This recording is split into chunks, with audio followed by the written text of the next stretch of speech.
This is the Aftermarket Radio Network.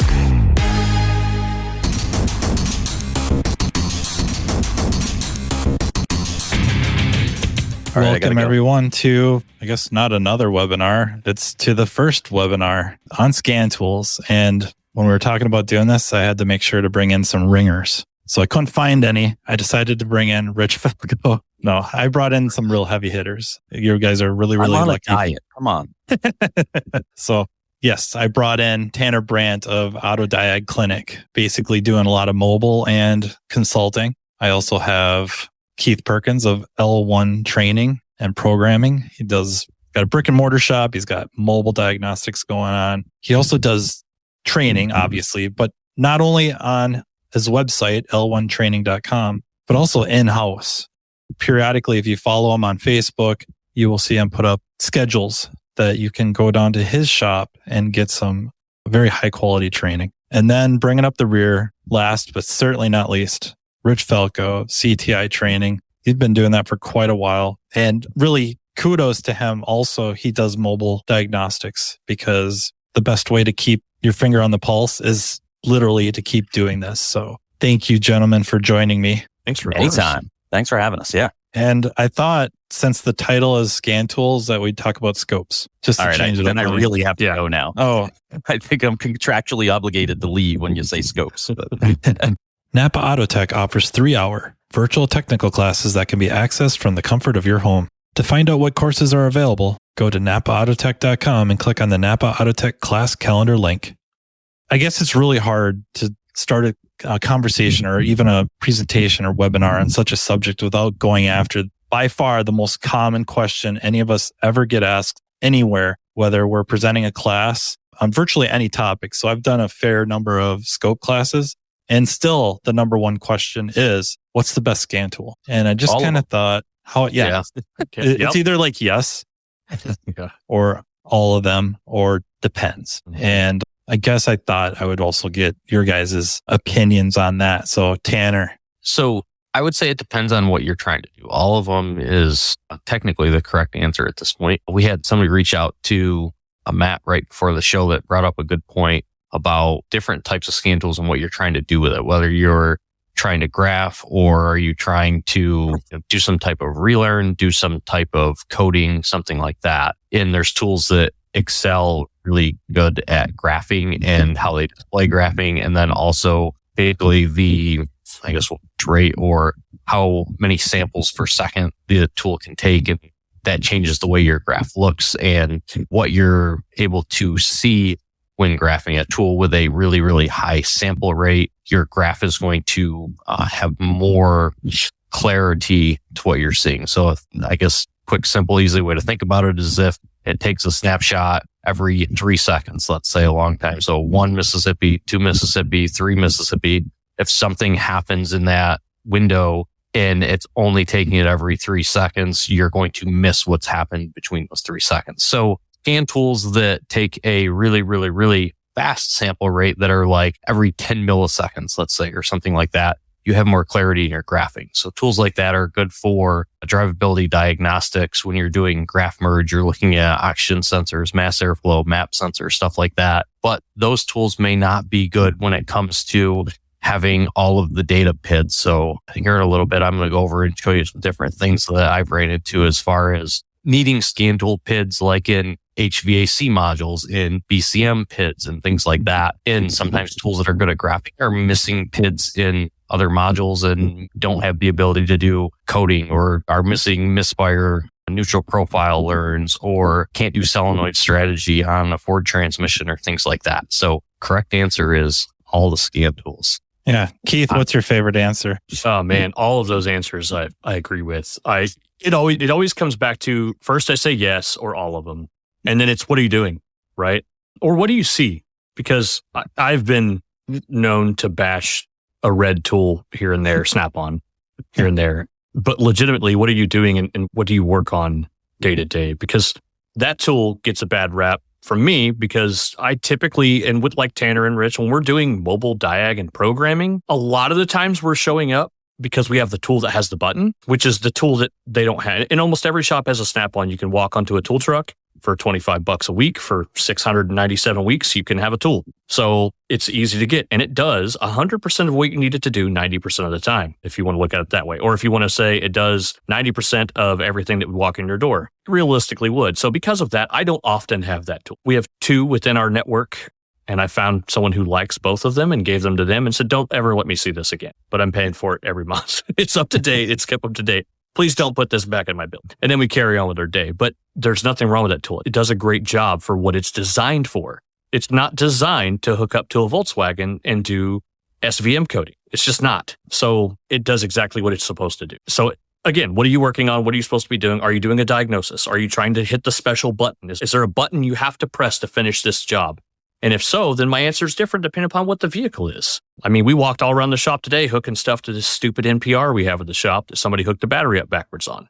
Just trying to, what talks to most of the things on, is it a communication problem or is it a scan tool problem, right? So yeah, my answer is always yes, all of them. And then it depends. What are you doing? Yeah, especially when you want to see data update rates. Usually we're talking drivability. I mean, that's really when we care about that is drivability. And then you get outside of the just diagnostics ends of things where you started to get into more of the calibrations and initialization type stuff. It can get weak fast compared to the other offerings out there. And there's many, it'd be hard to start rattling them all off, but yeah, the ones we're all familiar with, right? I think one of the things that's happened is thinking back to the question that we were asked earlier. It used to be you were looking at scan tool stuff for engine drivability, or you were graphing wheel speed sensors or something because you had a PCM and an ABS module and maybe a GEM module and possibly a BCM that really didn't do anything, and that was it. Now, like I'm going to show again here a little bit, the amount of PIDs that you're looking at that have absolutely nothing to do with drivability, that have to do with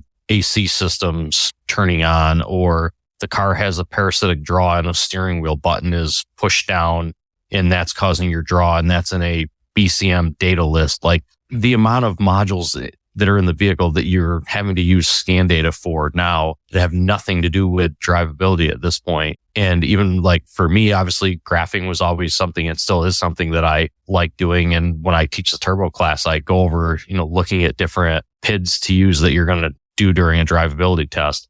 But so much of what I see in the day to day now is people calling me because the car has some problem. Maybe that's an ABS problem, an air conditioning problem, could be an ADAS problem. The radar sensor has codes in it. I had one the other day at Chevy Suburban that was a no star and the dash was completely out and it had been hit in the right rear, and the object detection sensor had fallen down on the exhaust and melted the object detection sensor and the entire harness there. So I was in it looking to see what could I communicate to on the scan tool and what could I not. So much of, I guess, what I see and what all of us are seeing now is outside of the normal drivability stuff, and it's more into electrical, electronic, climate control systems, comfort systems, you name it, stuff like that. And then Richard, what's your favorite way to approach that? My answer to that question is it almost doesn't matter, because at least in my experience, no matter what scan tool is bought, at least, all right, I don't want to sound like I'm bad mouthing, a gross number of scan tools are bought and used as code readers. And guys are grossly underutilizing the sheer volume of information available on the scan tool, regardless of what name is on the outside of that tool. And I really, that whatever one you like, and if you're in love with Snap-on or Top-on or Autel or whatever, then great. Use it. And as I say in my classes, you got to get good with your scan tool. You got to take it out and play with it as much as possible, the scan tool. So it really doesn't matter. Yes, what car you're hooking up to matters. What you're trying to do matters. But it has been my experience, and at least with the classes I've been teaching lately for CTI, it's been a lot of entry-level guys. It's guys with a couple of months to a couple of years of experience. And it doesn't matter the subject that we're talking about. If you're in my class, I'm going to bring up scan tools, and brakes, alignment, air conditioning. I will bring up a scan tool and I will ask these guys in my class, how many of you have used the scan tool? And it's usually less than 10%. If there's 10 guys in my class, I'm lucky if one or two raises their hand. And my next question is, all right, how many guys have replaced the battery? And of course, everybody raises their hand. They're the general service guy. They're the C-Tech. And I go, every Ford since 2010 needs a battery monitoring reset after we replace a battery. And suddenly all the eyes get real big. And I'm like, if you guys I are thought that was only Volkswagen or BMW. BMW, exactly. You get that. Oh, yeah, on BMWs. No, Fords for 14 years now. And it amazes me how many techs aren't even using the basic features of the scan tool. So, well, in that case, not even looking up service information. Because I think the big issue is we have it in our heads. We have some mundane tasks, replacing the battery, changing a fluid of some sort, putting brakes into a service mode, or not putting them into a service mode and then doing that all incomplete.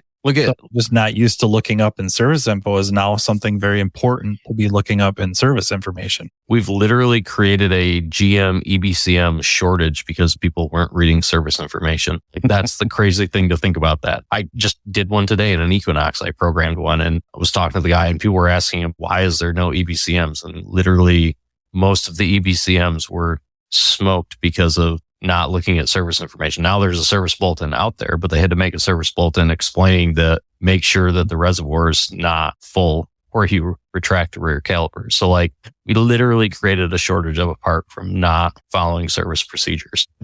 I always share that Toyota or Lexus TSV that if you disconnect the battery within 6 minutes of shutting the car off, you could brick the navigation screen. And I see a lot of new general service techs, their eyes get really big. Like, what? Yeah, even battery replacement. We need to look up more than just where is the battery. You know? Daily occurrence in BMW, guys. I was going to say, I got a stack of FRMs at the shop that are just waiting. Yeah.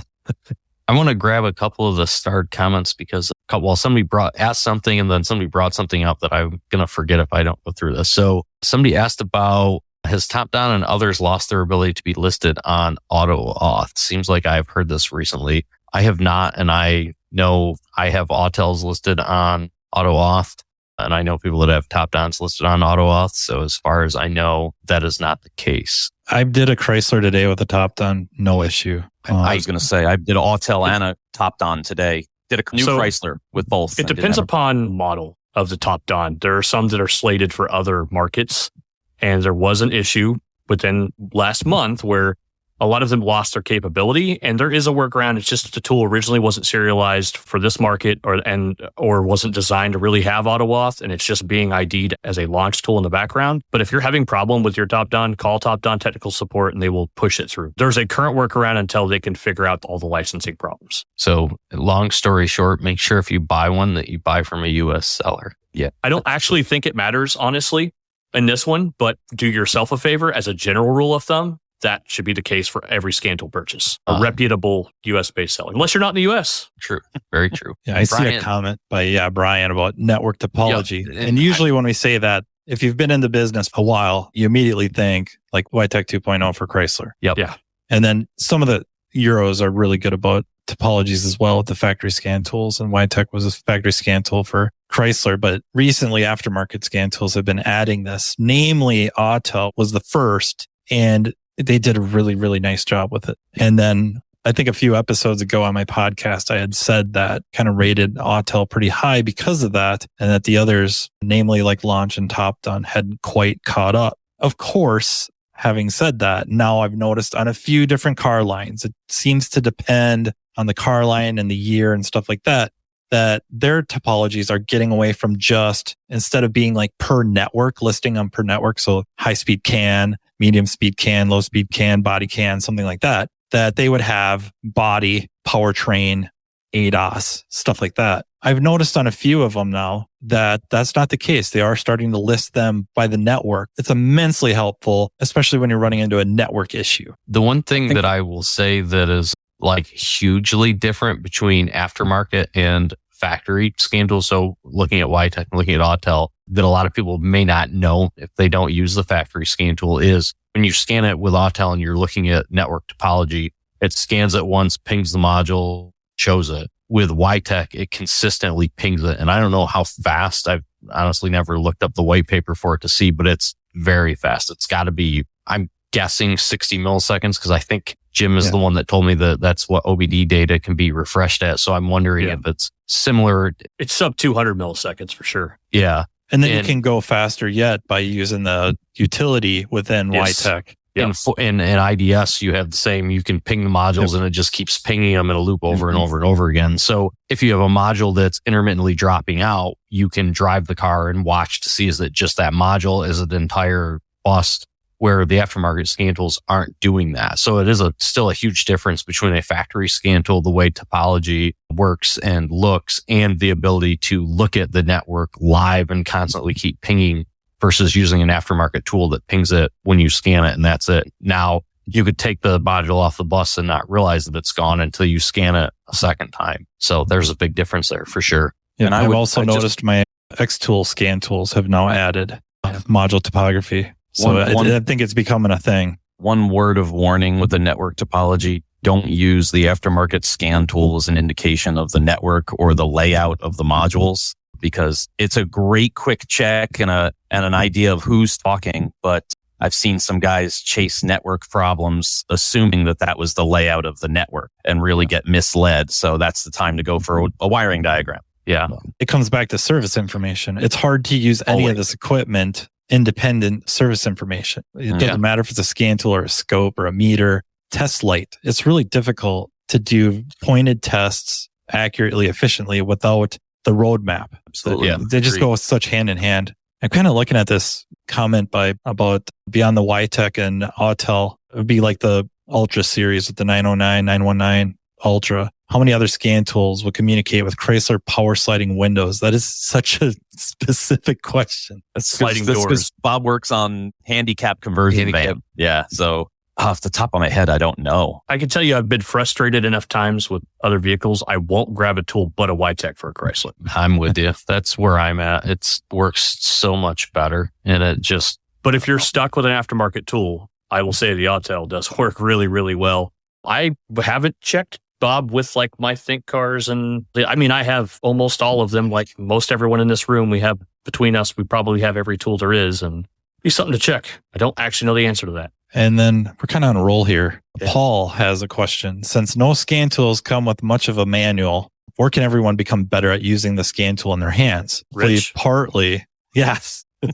Whip it out and play with it. Yeah, take it. Well, I'll say this. With my diag business, I want to be cool like Keith, so I got myself a Zach. So my guy is new to the industry, and if nothing else, I've got him trained to hook up a scan tool, scan all modules, and start there. So from there, who's talking, who isn't, what codes do we have, then go into modules. And oftentimes I'm teaching and I'm remoting. He's calling me over the phone on break time and we're going over things. But more often than not, if we're working together, I will try as much as possible, because I'm lazy, to stay in the driver's seat and look at the scan tool as much as possible, point out things to him. And I've kind of gotten him in that frame of mind of, what can I see from the driver's seat before I grab the scope or test light or whatever other tests it may be. So it's just using it on as many cars as possible. And you start coming across data PIDs you've never seen before. And that takes us right back to service information. If you see a data PID that you've never run into before, how do you know if it's a truly valuable data PID or not? I know not every manufacturer gives us just a nice complete list like Toyota or GM do, but you might be able to drill down through service information and find out, oh, wow, that data PID is an amazing piece of information related to this specific problem. And I might not need that right now, but now I know that on these cars for the next time. So it's just a matter of... on to quick what you were just brought up. I didn't want to interrupt you, but I didn't want you to leave that topic. Looking at data PIDs that you don't know about, you can use ScanShare. A lot of people don't know about ScanShare, the website that has a bunch of known good scan data on it. And if you don't know, like, is this PID that I'm looking at good or bad, and what should it be? A lot of times you can find the car on ScanShare if somebody's uploaded it, or you can try to request to send them an email and they'll try to get somebody to upload it. And you can look at it and go, okay, well, it reads this way on my car, but it reads this way on a known good. So obviously it must be wrong in mine. So if you can't find it in service information, things like that are immensely helpful. I think that known good scan data is as valuable as known good scope captures at this point, because there's just 100%. There's so much you can't know it all. It's different. It's scanshare.io. Yep. Not .com or anything like that. So scanshare.io. I tried to fire it into the comments section. It's in there a few times. Stash. Sean Hill had a good question. Can a J2534 device with OEM subs be a viable option for OEM scan tool interfaces? Example, Nissan Consult 4, Hyundai, Kia GDS tablets, Subaru SSM4, or is the OEM interface needed in a mobile world working on new vehicles? Keith, I'm kicking that one to you. He picked some interesting ones. Go ahead, Keith. Yeah. Yeah. So overall, yeah, with the advent of right to repair and it getting better all the time, yes, Consult 3 Plus right to repair version is extremely viable for 18 and up. Chryslers, it actually works for Chryslers. Nissans. Every time we talk about J2534 and there's two manufacturers, everyone has questions, Nissan and Chrysler. But overall, yes, a J2534 device is going to get you almost dealer level capabilities for diagnostics, especially on almost anything 18 and up. With exception of Hyundai and Kia, it's just there are some battles being fought right now on that. And here's the official word for those that haven't heard me say it before. I did corner Hyundai and Kia at ETI. Dan Portillo, sorry, thank you very much for letting me do this. But I cornered him, locked him down, got him on the phone, got him on a Zoom call. And the official word is it is supposed to work. We're working on it. It is not an intentional shutdown because of gateways. It's a challenge they're working through because the team that works on that, they're working between multiple companies. GIT builds software for them, but they're the ones working on the back end. So it is something that's going to be better. That's the challenge right now, Hyundai and Kia. The rest of the manufacturers pretty much abide by right to repair, giving you full diagnostic capabilities with use of a J2534 device as long as it's 2018 and up. For 98 years, the Napa name has meant quality parts and service. It also reflects top quality training programs to help you build a more successful vehicle repair business.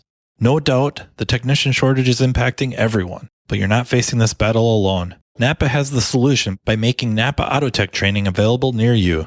Napa AutoTech provides automotive aftermarket technicians career development opportunities through structured, disciplined, measured, and high-quality technical instruction, no matter the technician or service advisor's skill level. This instruction enhances understanding of vehicle systems, increases first-time repair capability, and overall customer satisfaction. It also prepares technicians to become ASE certified. It's a fact technicians who receive training to improve their knowledge and skills have a higher sense of job satisfaction. This reduces technician turnover and increases productivity, directly improving a shop's profitability. It is vital to the success of a shop's business that today's technicians are equipped to diagnose and repair today's complex vehicles. With our ever-changing technology, the technician's knowledge and skills need to be updated and refreshed on a regular basis. As you labor over the decision of whether to send your techs to get their skills sharpened, keep in mind, Napa AutoTech training is an investment, not an expense, and it's available to all. Much of Napa AutoTech's training is offered in more than one format to accommodate varieties of learning styles and training preferences so each person can maximize their learning. Whether you're more of a hands-on person or enjoy learning at your own pace, Napa AutoTech is here to provide you with the training you need in the format that works best for you. To learn more about what Napa AutoTech offers, contact napaautotech.com. One of the things that's difficult, and you gotta, everyone has to kind of think through this, is that when you're looking at J2534 device versus factory OEM interface with Hyundai and Kia, this is a perfect example, and Chrysler is a good example of that. So Hyundai Kia uses a tablet and dongle from GIT. So the dealers are using that, and all of the engineers are using that when they're going through vehicle infrastructure, building everything out. So when it comes to J2534, if something doesn't work, typically the dealers don't know that it doesn't work, which means that it doesn't get kicked to engineering. So the only way somebody realizes it doesn't work is if someone in the aftermarket tries it, and then it's up to us to try to tell everybody. But then, like Keith said, they've got to get a team to work on it, but it doesn't really affect their dealers. So it's hard to get people to work on that stuff. So it's always manufacturers that are using a device that is not a J2534 device. So that's why, with YTech right now, there's an issue where it doesn't see key cycles with a J device. And that's because Chrysler's using an MVP pod. So again, the dealers don't know about it. Engineering doesn't know about it. Nissan's VI2 and VI3, and same thing, doesn't see key cycles again. So if it's a interface that is like the MDI2 or VCM3, even though those are factory interfaces, I'm going to simplify it and say they're closer to a J2534 device than obviously an MDP pod or the dongle for Hyundai, Kia, stuff like that. So typically if it's a non-J2534 type device the factory is using, those are the ones that tend to have issues using a J2534 device in place of the factory interface. It seems to be an issue more or less because some of the OEM interfaces are difficult to get your hands on. So you're almost forced to use the JBox version, R2R version, at least till you can get your hands on the legit interface, because it just seems to me like that's your gig. You're the mobile guy. You're showing up. You're the kind of, I guess, the expert, I guess. You're supposed to be the guy to be able to get it done. A lot of times you're going to run into where you need that OE interface. It's not going to provide the hassle you may have with the JBox. And that's not dumping on the JBox stuff. It's not like I don't use it. The car.Act 3 Plus is what I use for a few different things. And a lot of them are more friendly than others. Toyota's super friendly. You could probably use about anything. You could probably find yourself a Snap-on red brick and use that as an interface. It probably I have an Ease A device that will work with the Toyota. It's super friendly. Yep. The original interface with an Autel scandal Keith used to use. Yeah. Yeah. Yes. Literally everything works with it. The black interface. One. Yeah. Not a JBox. That's awesome. Videos of using it, or I have pictures of me holding it up with text stream in the background, and people going, "How does that work?" I'm like, it works. Install the drivers, it'll go. Yeah. Text stream doesn't care. Works. Yeah. And same with Honda. I mean, Honda has worked for years with virtually everything. Yeah. If you can get it downloaded. It takes days. Yeah. But we hear the horror stories about the JBoxes with certain car lines. BMW comes to mind for one. And really, Mercedes, that was disastrous. Complete disaster. BMW, another perfect example. It's an ICOM that's from Actia. So it's not even completely different than anything else. It's not a car.Act device, not a Bosch device. And a lot of times you're not interfacing, or I got to watch how I word that. You're not hardwiring it to the laptop running ISTA-D, ISTA-P. You should. You're connecting it, right. You're connecting it directly to a network, like a switch or something, and then separately connecting your laptop to the switch, and they find each other. And so that's really hard to duplicate with a JBox. In the plant with BMW, they're using an ICOM that doesn't look like the dealer ICOM, but they don't even know what is. Does it look like the Cologne ones? It's got a rubber boot around it and it's just more square. But like the guys that are in the plants don't even know what ISTA is. So the engineers there have no idea what ISTA is. And they're using Cascada or Cascada. I'm going to get yelled at by somebody about pronouncing it, Cascada and INPA. And then those devices are all wireless, and you can call Germany and Germany will remote in and program a car or recode a car in the plant trying to figure it out, and the interface is not connected to anything. So it's very, like you said, very different in comparison to a J2534 device. And obviously if they're not even using ISTA in the plant and the engineers aren't using it, it's a completely separate team. So it's very difficult. And this is all automakers. The amount of people involved in engineering for one person does engine stuff, one person does body stuff, one person does AC stuff. And then the engineers in the plants are using engineering software. And then the guys that are in charge of dealers are using another software. And, when I was working at the plant, one of the things, they had a seat issue. And I knew that they were going to have to replace or recode seats. And I brought up to make sure that the function was in ISTA, because once we realized what was happening with them, that it was going to have to be recoded. And one of the engineers goes, "Well, what's ISTA?" And then I realized that, okay, people in the plant don't talk to people outside of the plant. And there's just a lot of people don't realize how many lines of communication there are in a car company. So obviously I'm sure it's there now, but he had to find the right people to talk to figure out, was it already in ISTA, how to get it added in ISTA. And those people were not, I assume not in the US. I think it had to go to Germany, and Germany decided on what to do with ISTA, but different software, different people, different teams. Like there's just so much involved. And that's why if they're using a completely different interface and you're trying to use the J2534 interface, that's just adding a whole nother thing into the mix that they don't know anything about. So I think Jim's got a softball here for Rich. Do any aftermarket tools recognize virtual networks, noting modules working across comm networks or communication networks? A softball? I don't have an answer for that one. What? I thought you guys were maybe... What am I missing?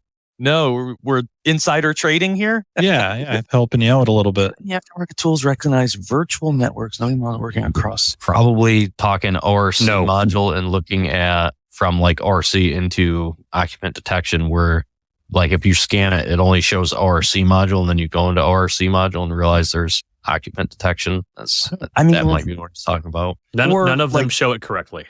Okay, yeah. So aftermarket, no. I mean, I know that a tech stream, if you do the CAN bus health check or whatever, will show more than just CAN bus. It'll show other modules, even LIN modules that are communicating on CAN. So you can realize data is going across there, but I don't. Aftermarket? No, I agree with Perkins there. Not that I know of. Not that I haven't found any either. I would have to agree. And Jeff's wondering, besides the eScan Elite by ATS, are there any other aftermarket tools that do a relative compression test that is not a brand specific function? My thought process is I can't think of one that does. So the Autel battery testers will do a relative compression test. So if you have hold on, I have one sitting here. Hang on. BAS. And while he's getting that, I will mention this. If you have Ultra or 919 that has the big giant VCI with built into it, that little teeny tiny VCI that comes with a battery tester will communicate with your Elite or your other bigger Snap-on scan tools. So if you don't like carting around the big VCI, you can use the teeny tiny little red one that comes with that battery tester. And it works very well. The teeny tiny red one, the V200 device, also has flexible data rate and DOIP. And as of the last update for the PC suite, it actually includes J2534 drivers for that device. Yeah. Yes. Now I know somebody who's doing this programming with that. Oh, Isaac and I have done a lot of them with it. Okay, there we go. I didn't want to name names. Yeah. So the battery test part or the battery test tool that hooks to the battery. So if you're just plugging in the dongle, it doesn't do it. You have to have the actual battery tester hooked up. But the tablet, both tablet style, the one that looks like the phone and the one I held up, those have a relative compression function in it. Now it's what I'm going to call single channel. So like the eScan, it'll tell you is a cylinder low, will not tell you which cylinder because you don't have a way to identify which cylinder. Yeah, it's got to be kind of a function of the lab view portion of what eScan's written in, allowing them the flexibility to do that, just to monitor the voltage coming in through the dongle, graphing it out, or however they're just going to display it, however they choose to display it. Offhand, I can't think of anyone else that would do it that way, but those are really good suggestions. Another question came in. How can we figure out how many modules a certain car has? Oh, go ahead, Rich. You got something before I read this one off? Oh, no, go ahead. I was going to answer. Cole down there asked, does the dongle from the BT608 work with the Ultra? And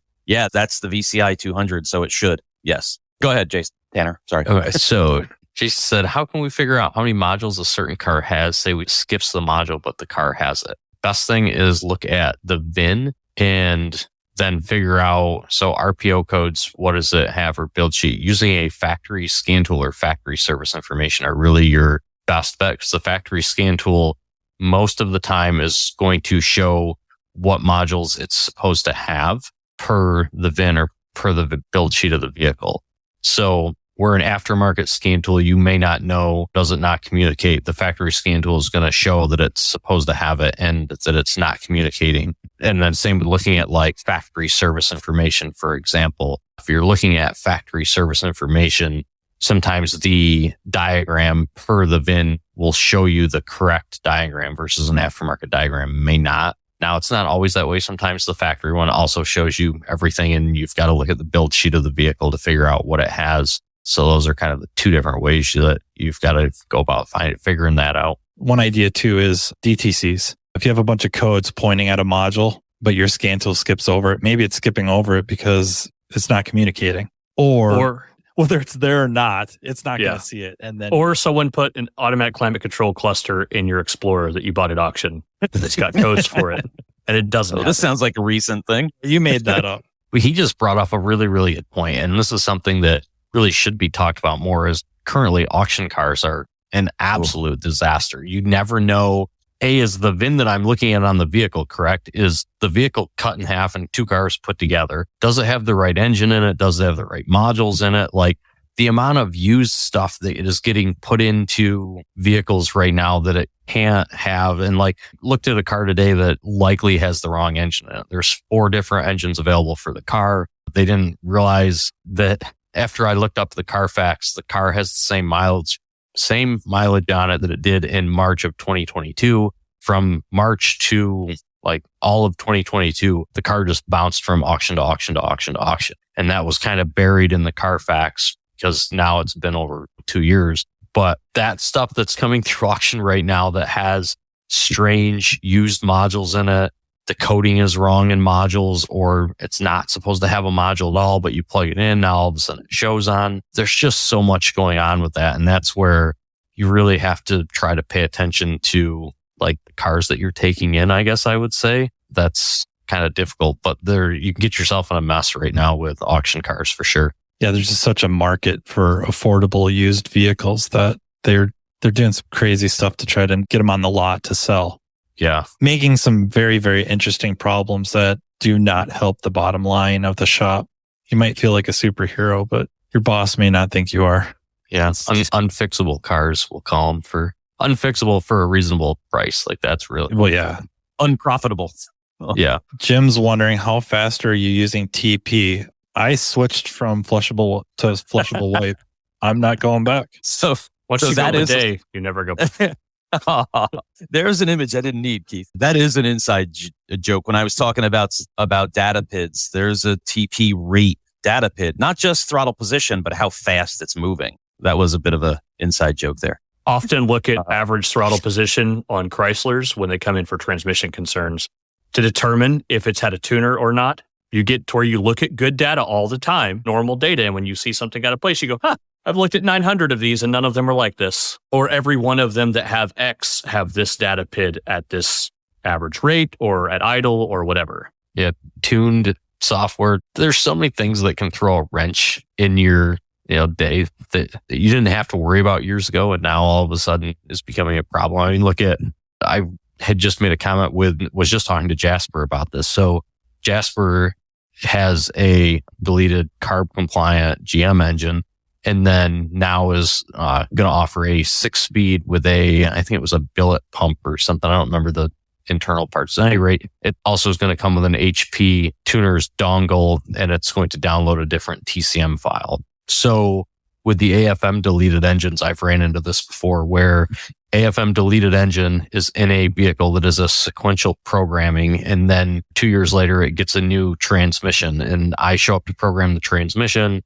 And it does the ECM and the TCM, and suddenly you get done, and now you have codes for AFM components that are missing. Yep. And there's supposed to be a sticker. Now, if the shop does their job, puts the sticker on it, you can find the sticker. Hopefully it's underlit. Hopefully it's still readable, and you know what's going on prior to programming it. But if there's no sticker and you program it, now all of a sudden you have AFM problems. Now you've got to figure out, okay, what am I going to do about it? The tuner is supposed to stay with the vehicle so that it can be reflashed, but depending on who did it, how it was done, things like that, or chasing your tail too. Somebody's been in there. I did a GM truck that I diagnosed for a shop. This was 3 months ago, and I was chasing my tail because it made no sense. It had drivability issues, but it just was a really confusing thing. And I started to look at oxygen sensor data, and then realized that when I unplugged oxygen sensors, that the truck didn't set codes for unplugging oxygen sensors. And immediately I'm like,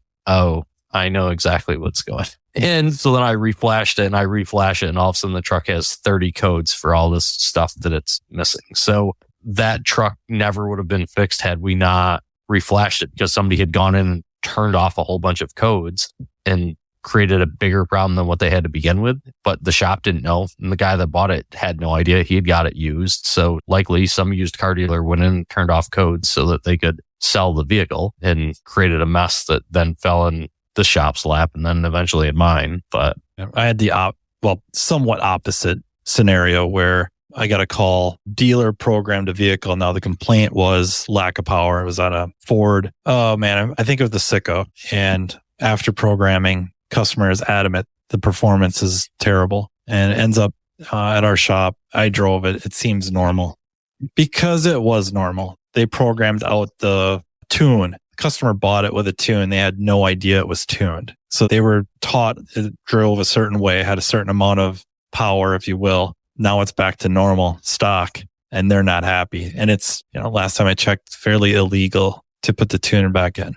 yeah, and that's something to bring up too. So talking a little bit about scan data here and trying to figure out, I had a similar scenario car wasn't, well, I don't know if it was eventually tuned, I guess, actually. Now, I did program it afterwards trying to figure out. So maybe I not tuned out of it. But a complaint was low power.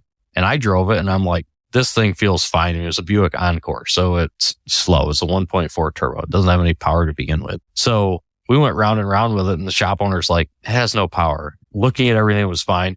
I used the ATG calculator for volumetric efficiency and horsepower. I didn't really care about the VE part of it for this, but I showed him, look, let's put all the numbers in from scan data into the ATG calculator, and horsepower was within, or like estimated or theorized horsepower was within 5 horsepower of a new car. And so was torque. I'm like, obviously this car is fine. So you can use scan data and a calculator to determine, does this car actually have a problem? Is it actually low on power? So that one, I was able to show the shop and go, look, the car's just slow. I don't know what to tell you. Like, it just is what it is. And he looked at it and goes, yeah, I guess you're right. It does show that much horsepower. At that point, you're done. But without using scan data to do that, you're kind of otherwise guessing, or that shop owner was kind of really want to believe it, I guess, at first. I have a Jeep specialty shop that calls me.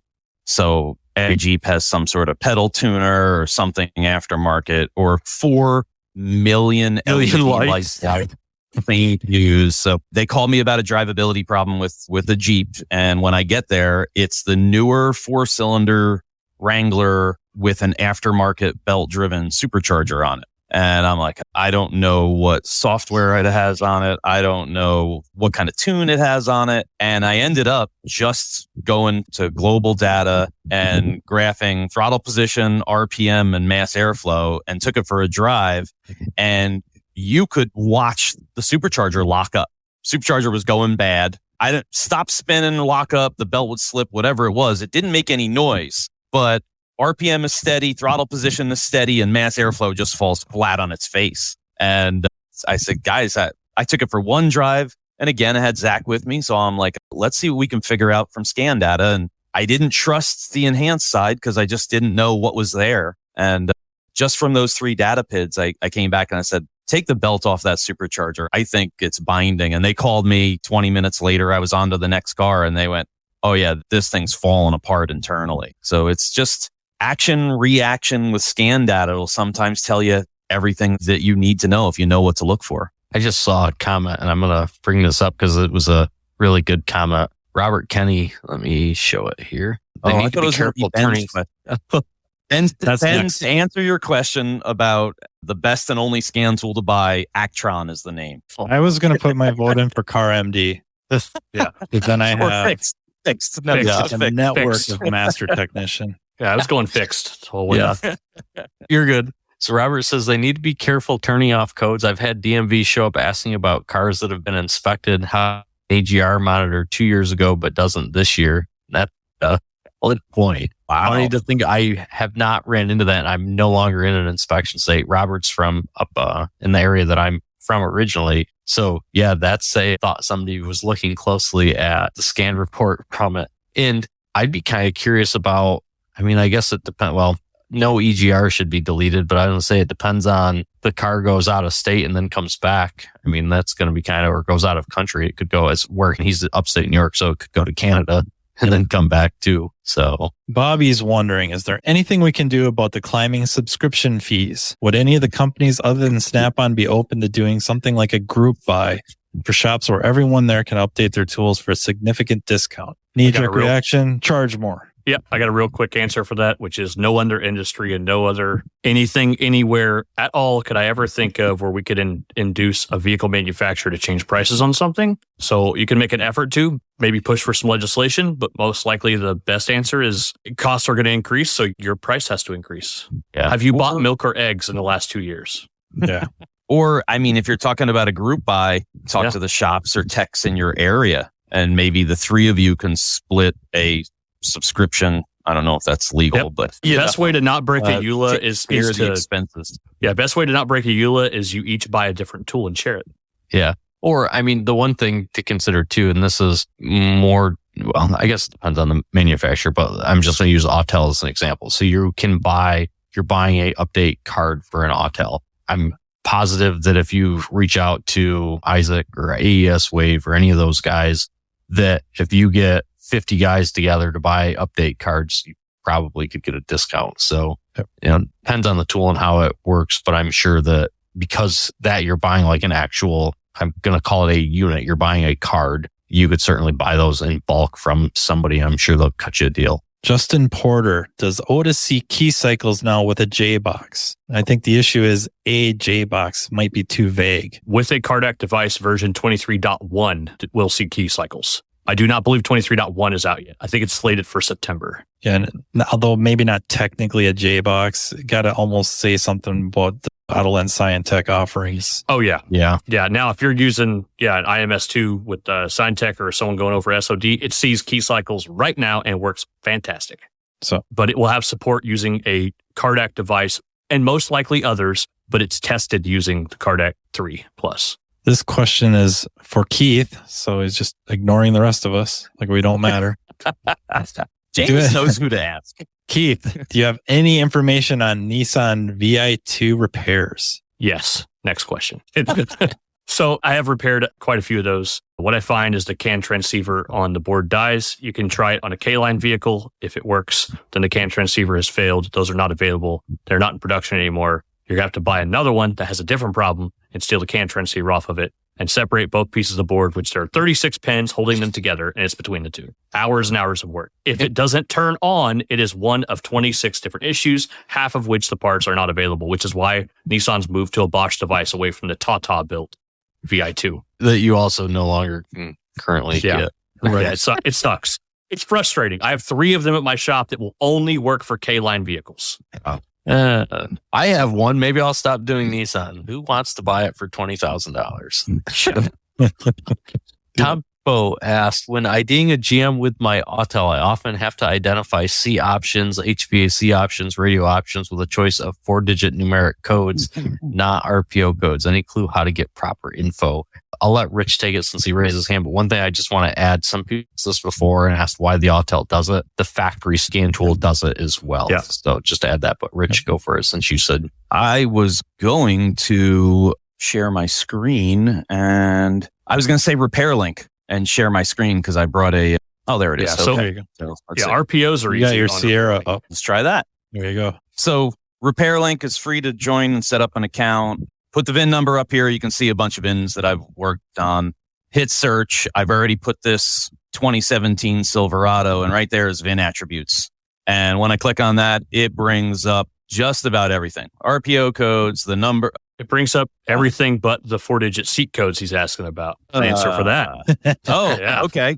So there we go. We just see page after page after page of RPO codes. Yeah. So repair link is great for that. Sorry, go ahead. Yes. No, I was going to say I cornered Bob Stewart on this one and said, hey, I'm teaching. I did a 1-hour GM class for WTI a couple weeks ago and did it. And I cornered Bob and I said, all right, you have to get whoever knows the answer to this and tell me. And he said, okay, so here's the deal. And then just super quick, I will turn my face into the slide. This is a couple slides from the class. Basically, this is what he's asking about. You get a seat memory module version that's requested, the diagnostic data identifier. This is using GDS2. So you will see it with your Autel as well. If you see this where it's asking, it's because the module is one of a couple things. So you will get that question if navigation of GDS2 is being done without a car hooked up. The answer is hook a car up. You'll get that question if the seat module is not communicating, which means it doesn't have one or it needs to be diagnosed. Or the third possible error is if it has a seat control module, you know it has one. There are no codes and it communicates, but it doesn't identify and ask you to select it. It's a GDS authoring error and you randomly pick one and hope it works. And then you submit the error report to GM and they will fix it on the next version. The short answer of that is just pick one. That's what I do. What all of us, man. Pick one. Just like seconds. Yeah, the first part that Keith brought up is most of the time that it doesn't have it, and that's why. So, I just pick anything. Just pick one. Go. Yeah. But that's directly from General Motors. And then he went on to say that, you can randomly pick one, but please submit a request to us and we'll try to fix it. There's something wrong in the back end. That sounds like stuff that I probably won't do. I'll pick one. Real quick, Scott asked this. No, they were talking about Volkswagen. Do not use a J2534 with a BMW. I didn't want somebody to go back and say, they said they could use J20. Yeah, don't do that. No, that Otis only. Just hope you have a month to get it. Bob's training the trainers here. Yeah. Chrysler Oh, minivan yeah. I trivia. read that one. Wow. Caravan platforms use door counts to determine door position, open to close. Pacifica platform uses inches on the passenger side and percentage on the driver's side. And no, I have no idea why. Just something for you guys to notice. We need Chrysler Bob. doing Chrysler stuff, you know? We need Bob to do a minivan class because he sees such like specific random things with Toyota minivans and Chrysler minivans, and he gets to see all those issues with those vehicles. And it's a very needed class because even though it's just vans, it doesn't matter. We're all going to see a van in our shop. Every soccer mom has one that the kid is like throwing food all over the place and it's going to be destroyed anyway. So we all haven't need to know lived. more about vans. You have not lived until you've gotten to work on an MV1. That's right. A VPG MV1. Yes. My aunt owns a company where she drives people around to doctor's appointments, and she buys a couple of them every year for about $800 at an auction. So they are cherry when she gets them. And I have done an untold number of cloning of modules because half of them are CNG and there is no programming. The factory tool for them doesn't have provisions for CNG and they're disastrous. It is half Chevy Uplander, half Ford van truck. Yeah. That might need Adrian to re-ask this because I think it must have been linked to something specifically we were talking about. Yeah, he was asking about JLR specifically. Okay. So the problem with DOIP devices that actually do DOIP that are J2534, they still don't function correctly for JLR because DOIP, there is DOIP standard, DOIP USA, DOIP Euro 5, and then DOIP actual diagnostics over internet protocol, like actual internet protocol. So almost all of them, all the J boxes that we use are built to the USJ standard, which is completely different than the US Euro standard, which is a problem. So like JLR, the only devices that really work are the Pathfinder device and the DA dongle. And because Diagnostic Associates made the original Davina device, they have a DOIP version that's available, but you got to ship it from overseas. Ben is brave enough to let everyone know he is buying 3 fixed interfaces.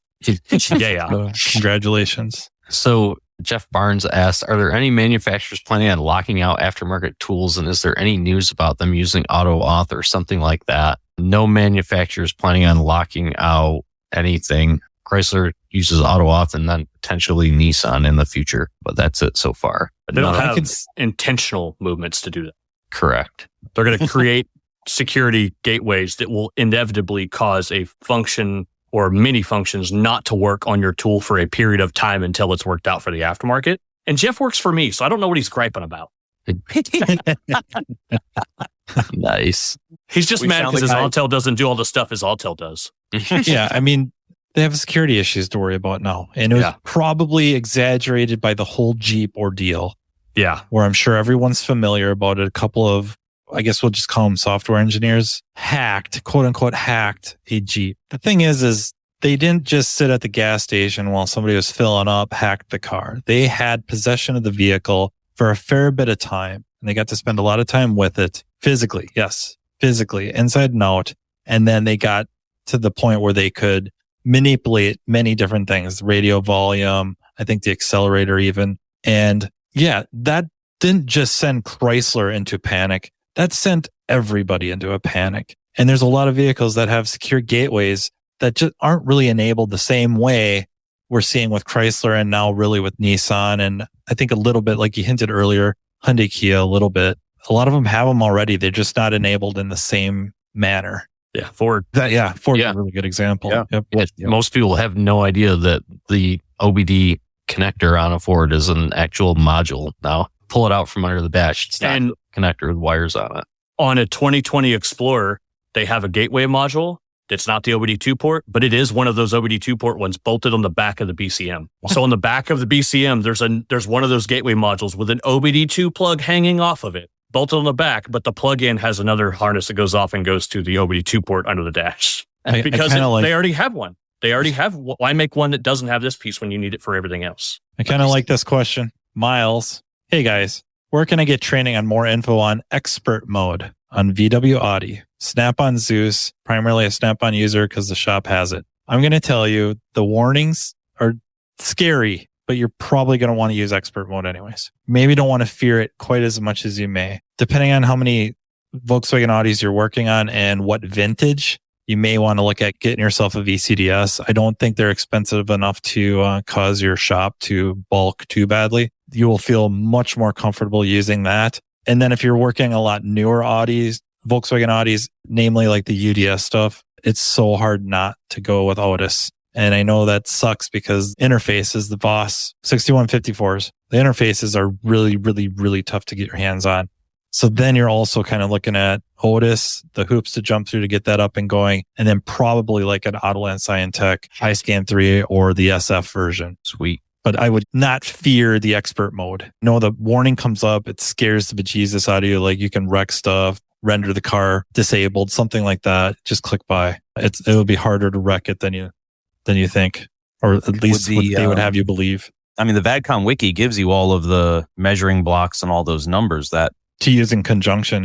Yeah, that could allow you to see or understand what you're looking at in the Snap-on with expert mode. That's pretty good advice. So if you go to the ross-tech.com, there is a search function and use that in conjunction with whatever tool. It won't have to be Snap-on, but for your specific question, the Snap-on in expert mode, it'll give you the measuring blocks, what the fields all mean. Because if I remember right, Snap-on does not identify any of that. So it'll work, but you'll have to use it hand in hand with Rostech. I think almost specifically the website, the information on the website to help you decipher what is what.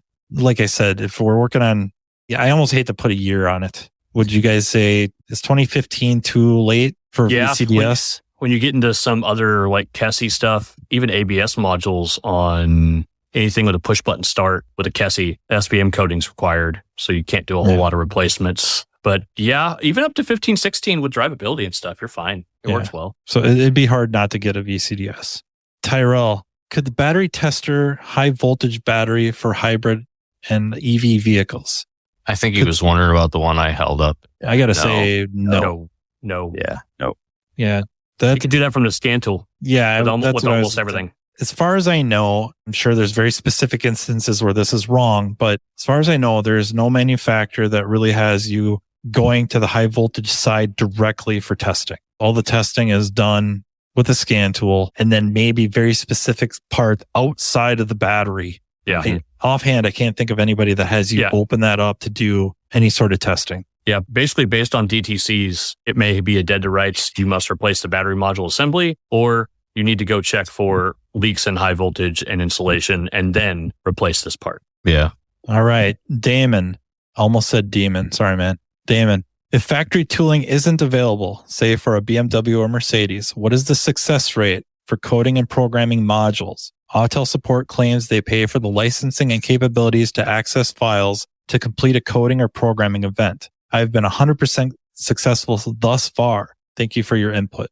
So I'm not a BMW person, but those of you that know Justin Morgan, Justin lives local to me. Justin's pretty much every single day, 10 hours a day is spent unbricking BMWs from problems caused by non-factory tooling. Like that's literally every day, like 5 days a week, 8 to 10 hours a day. So that tells you like how many problems, I guess, are created from whatever tool is used, whatever non-factory tool. But yeah, that's just BMW. That's not including Mercedes. Yeah, I think it almost goes by chassis.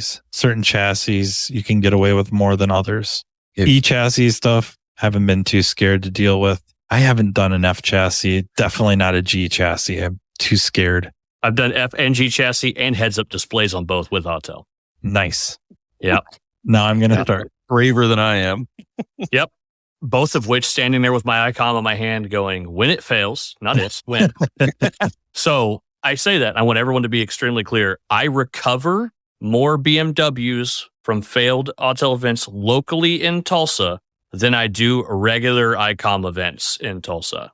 I recover more than I do normally. I would say there's like some people who were saying that they've been successful. There's certain things that are common failure that because they're common enough failure and they're old enough that Autel has figured out like this specific thing since they brought up Autel. But there's certainly like if you're trying to do something that is not a common thing, I personally wouldn't risk it. I guess it's up to your shop and what you want to do, but not a risk I'm willing to take. Yeah, there's a lot of the scan tool manufacturers are starting to offer remote programming. And so I don't know if that involves a little bit of what you're talking about as well, where you have whatever tool that may be, Autel, Top Done, Autoland Scientech, the iScan series. They will allow remote programming, and then somebody on the other end is connecting to that vehicle, just say virtually, with some other tool, probably the factory scan tool, but it could be something else. It would be kind of funny if somebody was using a Top Done remote and then somebody logged in using an Autel to program a BMW. Hey, you can use anything over remote programming services at the moment. I think that would be hilarious. He says they look at me. Now there's the subject of our second. I'm not going down. Yeah, I'm not going down that right now. How many aftermarket tools can we piggyback? Yeah. Just like daisy chain. You could pick up blue one and a red one and daisy chain them through a J-box to a legacy Chrysler. Eric brought up something I need something to remote into my Snap-on brick. So Eric brought up something I want to touch on quick. He says VCDS isn't bad. Try dealing with someone who uses ForeScan to change things without backing up first. So here's the deal, though. That's not a big problem because they can go in and change whatever they want in as-built data. All you've got to do is go to Motorcraft Service and pull the as-built data and go and put everything back to factory. Or if you're using ForeScan, you can just load the factory as-built data. So they can go in and screw up whatever they want. Just load factory as-built back into it and then start over. You're fine. Yeah, but you might not know that ahead of time.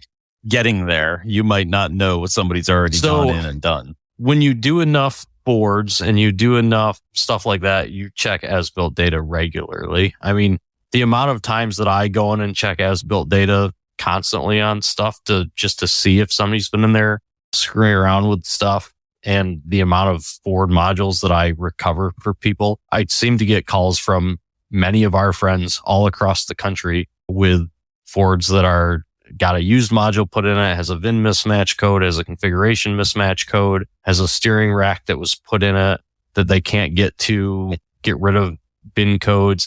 Sometimes it's not as-built data. Sometimes you're going in with IDS or FJDS and using special function engineering code and putting an engineering code in. So it's not looking at any of the inhaled data and just basically blasting in the information or blasting in the as-built data. But yeah, if you have something that like you're unsure about, just put all the as-built data back to factory. Even if you don't have ForeScan and you can't look at it all, then go into IDS, FJDS, use special function code, put it in, reprogram the module, and it's either going to have you manually put in as-built data or it's going to pull it off the server and manually put everything back. And once you do that, then you're at least starting over fresh, basically. Right on. Damon would like to know, Keith, of your recovered modules, are they used or new? Most of them were originals that someone tried to update with the tool, or they introduced a new module and tried to program it. Typically, if someone calls me and said, I put a used module in this car and then I tried to program it and then it failed and half the car didn't talk, I start with, I'll take the vehicle, but I also am going to put new modules in it, brand new. Somebody just brought up another thing that I'm going to bring up. It says, how many times is ForeScan bailed out on tuned vehicles? It's not a ForeScan thing. That is everything. It's looking at basically the software number that's in the module. And if it's whether you're using IDS or FJDS, if it cannot recognize the number, somebody has gone in and played with software numbers, not a factory number, it's going to bail on it. So that's why sometimes with diesel trucks, if you try to update, and this isn't just a Ford thing, but it happens more on Fords, IDS, FJDS will pull a file and say it's not recognizable and then I'll want you to do anything to it. Now you can go in and put in, again, special function code, and as I call it, it's just going to force it into it, but the module may fail at that point. It's not specifically a ForeScan thing. Just when people start messing with software stuff, and Keith can, I'm sure, talk more about this than me. Gets back quick. So the worst part about Fords is when they physically remove the modules and you're doing a Ford sequential programming, which is almost all diesels. When you go to do an engine control module for a 6.7, it does engine control, particle matter, NOx, GPCM. And if one of them doesn't communicate, it bails. So a replacement PCM on a tuned truck, we get them all the time. I'm in Oklahoma. We don't have a state emissions or safety testing. You've just got to have a face to have a driver's license or most of one. It happens often. And we're in diesel country and we are called for, hey, PCM dialed on this Ford truck. We need you to come program it. Just so you know, it was tuned. We know that it's not going to start but one time when we get done because there's no EGTs, blah, blah, blah, blah. Immediately they know, I know you guys won't tune it. I know you won't do it. I was like, okay, but here's the problem. It'll fail programming unless they tuned it, unless they left all of the components on the truck and communicate. So they're like, well, what do I do? I'm like, you go buy $2,900 worth of stuff and plug it in and let me program the PCM. And then you can do whatever you want after I leave. I don't care. Yeah. And I misunderstood his comment. He said how many times he's gotten bailed out by Forescan. And I agree. Yeah. Yes. All of us, the amount of times we've gone in and fixed something, and somebody brought up about somebody swapping clusters and radios trying to upfit something and playing with stuff with Forescan. That's definitely a problem. And the only way you're going to know, that's where Forescan can be super helpful with bailing you out, because you can go in and look and say, okay, what is the as-built data? Does it match the as-built data from the truck? And at that point, you'd see that it's won't. So Forescan is a lot easier to look at as-built data and manipulate as-built data, stuff like that for sure. I have a shop down here that does a bunch of diesel modifications because we're not an emission state either. And one of the things they'll do is put oversized gas tanks in it. And you go into the cluster with Forescan and change the gallons. And next thing you know, it says 970 miles to empty or something. It's reading correctly because it knows the true capacity of the gas tank. So Forescan's nice. Yeah. You stole the example I was going to use. Yeah. Yep. My truck, my 17 F-150 Platinum did not come with adaptive cruise control, but it came with lane departure. I put a cruise control module on it and got as built from an identically built truck, and then changed the first two lines just with a hexadecimal editor to my VIN number instead of theirs, and programmed it with Forescan and turned it on in the cluster and in the ABS. Yep. Or added cruise control by installing a different steering wheel. Yep. And turning it on. Remote. And that's programmable parameters even though. Yep. Some of them are, yeah. Yeah. It seems like the last one I did, I had to do it through the as-built data. Yeah. It was crazy because, I'm used to just going into programmable parameters, enabling it, done. Yep, done. And that one, for whatever reason. And then remote starts. A lot of times if they want remote start, you just get the key with the remote start. You might have to get a different BCM, but the last one I did, it was ready to go. You just get the remote, go into the as-built data, edit a line, and it works. Or two separate lines. There's two separate lines that you edit, and it works. Just like magic. Has anybody seen on newer vehicles that as-built has not been available? One of the guys says, okay, I have not run into that yet. Lots of them. Missing ABS as-built on the server. Missing ABS is the one I run into a bunch. Missing as-built in the ABS. I have seen missing as-built for power steering control module because it's supposed to pull it from CC data. I have seen that. But most of the time, I would say if it's missing, if you call them, it's likely that it's not missing on purpose. Sometimes that might not be the case, but most of the time it's going to be that somebody screwed up the file that's uploaded. So call and let them know, or file an SIR and let somebody know that it's missing so it can be updated. Jeff's wondering if you can add in good camshaft phasers. Yes, if you get them from Amazon. He says that because my truck sounds like a typewriter. I got a 5.0 and it sounds like a typewriter. We did the PCM update in one of our programming classes, and immediately, it pops up when you go to do it. It's like, warning, the customer may complain of typewriter sounding noise. This is normal. It's an enhanced camshaft phaser cleaning at idle due to for this PCM. I just did the update, immediately started my truck and went, it just started playing. I was like, oh man, wish I could roll it back now. Corey is wondering if Forescan is still $50 for software. No. Fortunately, they went to like $12 or $15 a year now instead of $50 lifetime. I think you can still do like $30 for 5 years. It's still extremely affordable. Yeah. Well, according to the website, $12. There you go. Nice per year. That's tough to beat. Hard to pass up. I was going to show, we've rattled off a bunch of different scan tools, specifically factory tools. I'm just saying I win because I turned this into a programming podcast. That's right. So OEM one stop. I don't know if that it gets mentioned quite enough. We don't see enough of it on social media when we're talking about all this stuff, but this is a great place to go to find out what you need, either surface information, factory scan tools, the software, the hardware, all stuff like that. Another resource is NASTA. Are you live on that screen right now, or is that an image? That is live. Can you click that Nissan Aria bumper refinishing requirements? I want everyone to see that manufacturers are specifically outlining brands and product lines of paint you can and cannot use on cars. Yeah, everyone should go to OEM One Stop, click the Nissan ARIA link, and read that. There you go. You don't have to read it. Just scroll down. It's the chart alone. They are calling out manufacturers and product lines and saying yes or no, you can't use it, can or can't use it.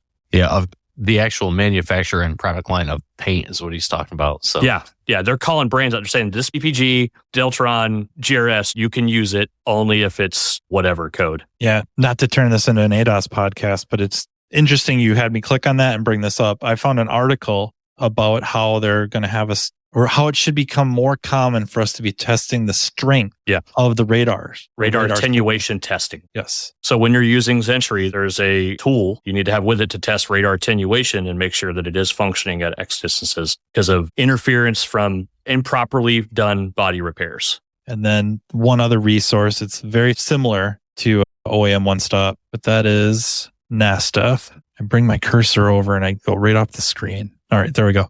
It's free. Register, you're free. You probably have to get something called Authy, and that's the code generator or two-factor code generator. And then you can log in, and I will have to use my two-factor here quick. He's like, I'm not going to type that in on screen. You can hurry up and get into my account right now. Yeah. And then you look over here to the left of the dashboard. You can scroll down, and you have automaker info, and just click on that. And that will take you to links very similar to OEM One Stop. But I think this is kind of the name of the game, the way it's going. Everyone should probably start working on getting there, at least becoming a member of NASTF or registering with NASTF. And then eventually, if you're going to get into some module programming, of course, immobilizer stuff. And I don't know about, Keith probably has more to say about it than I do, or at least pertinent information, is ADAS. I have a suspicion that we're going to have ADAS stuff running through NASTF using our credentials as well, VSPs. Yeah, which would already have to do it for cruise control modules on some EcoSports and Expeditions. Just calibrations require VSP login. I replaced the PCM on a Ford very recently. If you listen to the podcast, I talked about it, and I have the factory scan tool. Already had keys, but I had to use my VSP, which is Vehicle Service Professional credentials, to finish it. Robert says, yes, ABS is now security related. Yep. Many ABS modules require a PATS parameter reset that requires a VSP login. Yeah. So it's just the name of the game. I think those are good resources to find out. When we're talking about Zentry, that's a Mercedes factory scan tool. How do you get your hands on one? How do you buy one? And it's quite the process. Probably need a separate credit card for it. And then, unless you're Falco, you just write the check. They don't accept checks. Oh. They don't accept checks. You have to use a credit card, not a debit card, a credit card. Nice. Because they want to make sure that they get their money. Yep. Yeah. Charge back. Yeah. So terrific resource. You can do a lot of digging. And then of course it's your links to your factory's service information. So all data, Mitchell, I didn't fix, whatever kind of leaves you hanging, even MotoLogic. I got it. That's where you would go to find the links to pay even a short-term subscription to get factory service information. And if you are not a NASTF member, definitely become a NASTF member. I don't know if you guys saw, and I don't actually know if it's active on the website, so that's why I didn't tell you to click on it, Matt. But as Matt was scrolling through that, there's now a link that says knowledge articles on the SDRM landing page. And there's going to be a lot of information there for all NASTF members shortly. Nice. And there's a lot of information on that stuff for what to do to get your vehicle security professional credentials. Usually the hang up ends up being insurance. They've got walkthroughs or a lot of information on how to help you and your insurance agent get you the proper insurance. And then I think a lot of it too is not even just the insurance itself, like the coding. There's actually a video on it now that walks through exactly what you need. And has a nice sultry voice that explains everything as you go through it. Donnie? No, I didn't. You were serious then. In the knowledge base, there's a whole bunch of how-to videos, and there's going to be more that I'm helping with, and there's a bunch of them in there. One of the ones we did was on certificate of insurance, what it is, what to tell your agent, and walk through of like each step-by-step of everything that you need. So all those videos are going to be available. I should probably flip to the live chat, but I got Sean asking if anyone's using the Ford VCM Lite. The only one I know off the cuff is Brian Pollock, but maybe you guys have it already. Yeah, we got one. I do not. I know the two people that helped to bring that to market and helped with the engineering of it. I don't know. It's kind of up to Ford on what gets added to it and how much gets added to it. I'm hopeful that I've pushed some feedback to them, but it's ultimately up to Ford of how far it goes. They did commit to PATS programming being added. Ford did. Wow. Yeah. Yeah. So it's $499 on the Motorcraft or the Rotunda website, and it's $150 a year for the phone app that it uses. Just pre-scans, post-scans, graphing. Brian says it works good on the new stuff. Live data. And it's in their advertisement, PATS programming coming soon. Yeah. Nice. That might be worth considering then. I think at this point we should jump to Rich has some stuff to share and I have some stuff to share. We are at 9:30, so probably another 30 minutes or so. I don't want to keep I thought we were going till midnight. We can. Yeah. We can go as long as you want. But I see Carm over there freaking out. No, I'm kidding. Just started crying. Rich, you go first. Me first? Or like super amazing diagnostics to share. I talked about that Jeep. There is one I'll share and then I'll pass it on to you, Tanner, since we don't have a whole lot of time.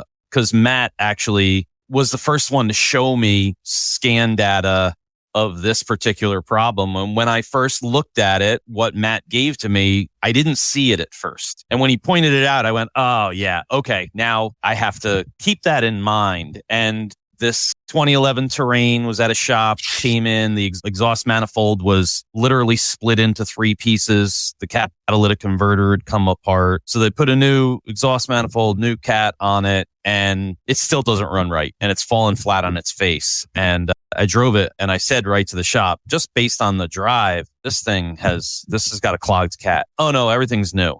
And I was like, this thing, it feels like it can't breathe. It sounds like it can't breathe. And then I remembered Matt, and I forget what car that was that Matt did, but what you're looking at is my test drive, and you can see the problem right in the middle of the screen. Orange is engine RPM. Purple is the mass airflow sensor, and blue is engine load. And you can see RPM increasing and mass airflow and engine load dropping. And at the same time, again, action reaction, when you're looking at the scan data, my short-term fuel trim goes way, way negative. We're looking at a car that just suddenly can't move any more air through the car. And short-term fuel trim is reacting to that lack of air, or that reaction in the drop of engine load and the drop of fuel delivery. So right there in the middle of the screen is, this thing can't breathe, guys. I really think that you've got a clog. Something's clogged. Where did the rest of the catalytic converter go? And they dropped the exhaust down, and everything went into the muffler or the secondary cat. I can't remember. And it just plugged it solid. So this was one test drive and I've got data that confirms, we need to tear this down, or we need to drop the exhaust and see why this thing can't breathe. And I did have throttle on. I thought I had throttle position on there. Maybe that was a different screen, but it is just looking at those data PIDs and understanding what they're telling you and understanding the actions and reactions that you should see. Bob mentioned knowing how the sliding doors on Caravans and Pacificas work and how the data is different, and it's repetition. It's seeing these problems over and over again. It's recognizing the data and looking at service information, and you start to make those connections. To go all the way back to Paul's question, which was, how do I get good at this? It's repeatedly starting with your scan tool and collecting as much data as possible. And to answer Bobby's question, this is the Topdon Phoenix, I think it is. I can't keep up with the number of tools out there, but that is a Topdon tool. I love the Topdon, but I've also seen some, to go back to that data transfer rate discussion, I've seen some data PIDs that didn't report very clearly, like things were dropping out. So I like it. It works very well. I think the graphing is just slightly better than the Autel because you're not limited to how much you can put on the screen. But that's one of the Topdon scan tools. And 3-4 data PIDs. Yeah, I know. Paul says with all this free time we have, that's an issue. Sorry, Paul. So that's I've got one or two other examples, but if we have time, we'll come back to me because none of them are rocket science. So, But that's the day-to-day stuff, though. That's the stuff that exactly. That's the number of times that I have fixed an air conditioning related problem or seen the problem with scan data and had a shop go, I didn't even know that was there. Oh, wow. You can, because so many shops, they're still stuck in Snap-on brick days where I checked the codes and there's no codes. No codes anywhere? Well, none in the ECM. That's the only place you looked. Scan all the modules. So, sorry, moving on. Well, I know it wasn't the vehicle that I showed. I'm sure I showed you it at one point, but I don't think that's the vehicle that you based this off of. But I had a Ford Escape that got a new engine put in because 3 cylinders would go dead going down the highway. So they put an engine in it, and it was a clogged cat on one bank. And that was found. I mean, the vehicle was still on the hoist. I didn't even drive it. Hooked up a scan tool and revved it up. And that one, you got the really, really good short-term fuel trim split bank to bank. So one tanks and the other one skyrockets. And idle, they're pretty close. Engine runs good. But you get that thing to move air or trying to move air, and you have the repercussion of PCM having to make an assumption that all the air going through that mass airflow sensor that it's measuring is being evenly split. And that's why we get this fuel trim shift bank to bank. And so that, I don't know if the customer got paid for a new cat and got a free engine, but I think it was the other way around. The other way around. Or the bad cat took out the engine. Of course. That could be. So All Tanner, right. You're up. Yeah, before I jump into mine, one of the things I wanted to show here, well, somebody's comment quick and just touch on this since we talked about NASTA. Robert said, insurance is harder to get as mobile. I'm going through it now. Insurance agent wants to wring my neck. So Keith and I have already jumped through this hoop. Reach out to me afterwards and I'll help you. But as a general rule of thumb for anybody that saw that comment or has had this issue as a mobile diagnostic guy or any shop for that matter that has an issue, step number 1, the person that does your car insurance and does like personal insurance and just car and homeowner insurance, not the right insurance agent to use, likely unless they do commercial policies. The number 1 problem I see with people trying to get insurance when they start trying to get their VSP is they're trying to use the same insurance agent that does their vehicle insurance, and that person does not do commercial policies and doesn't know about commercial policies. So, Robert, I'm going to reach out to you afterwards and I'll give you some more info on it. But as a general rule of thumb, somebody that's trying to get your VSP, make sure you are working with a commercial insurance agent that understands business insurance. That's definitely the biggest problem that I see. And with that, we'll quick jump into what I want to talk about here.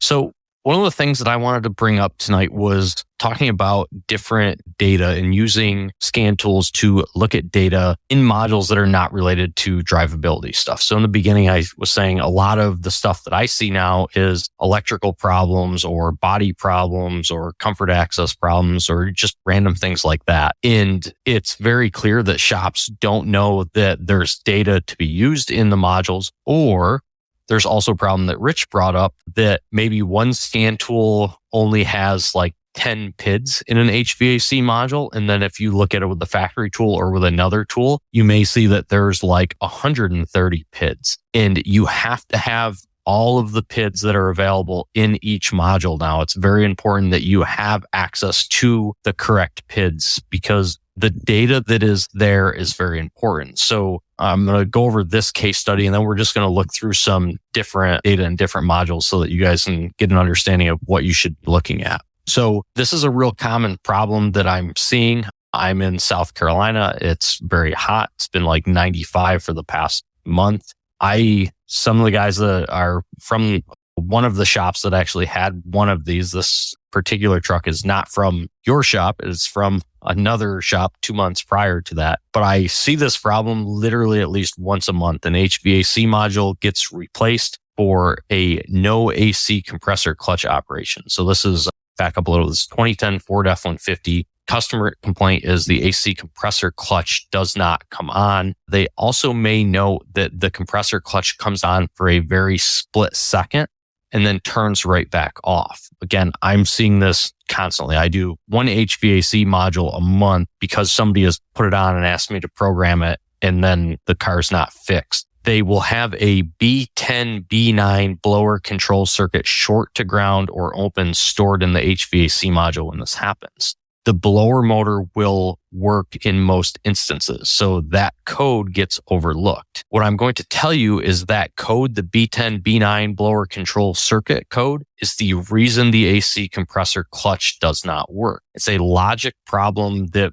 unfortunately, when the software was written, it was missed. If you type in that code in a normal service information system, so Mitchell, ALLDATA, something like that, and you actually go into troubleshooting for that code, it will not tell you that this code prevents AC clutch operation. There's nothing there. You type it in on Identifix or something, you'll find that, there's other hits there that code will cause the AC compressor clutch to turn off. So how do we use scan data to kind of go through this and figure out that we don't have a bad HVAC module? So I'm going to show you a video. This is IDS, and I want you to keep an eye on the PIDs up here at the top, because these are going to be our clues that the HVAC module is not bad. So the overview of this system real quick, when you push the button, the HVAC module requests AC to come on. And then from HVAC module sends a signal to the PCM, and the PCM requests that the compressor come on. So if the HVAC module is good, then we will see an AC request and it will change from no to yes. So I'm going to go ahead and play this and watch it very closely because it's going to change. Actually, I'm going to zoom you guys in here. Let me find my zoom thing. This should help you a little bit. Okay. So these are the PIDs that I'm talking about right here. Okay. I'm going to click play. All right. So watch it right here. You're going to see it change. Yes. No. See it change to yes. Pressure comes up and then it immediately changes back to no. But because that AC request PID changes to yes, that means that the HVAC module made the request. So the HVAC module isn't bad. It made the request and it said yes. So once we know that, we can eliminate the HVAC module as being bad. The HVAC module saw the input, made the request, it said yes, then it changed the request to no because it saw something it didn't like. The PCM also made the request and turned the compressor on because it turned on for a split second and then it turned off. That tells us HVAC module is able to make requests, so HVAC module is good. PCM is able to make requests, ground the compressor circuit. PCM is good, circuit is good, compressor is good. And because we saw AC pressure come up, that means that the compressor obviously also made pressure. So looking at those PIDs and understanding why they're there, that gives you to say, okay, it's not an HVAC module. For some reason, it shut it off. So it saw something it didn't like. Well, if you clear that code, then the AC compressor will come on until that code is set again. So years back,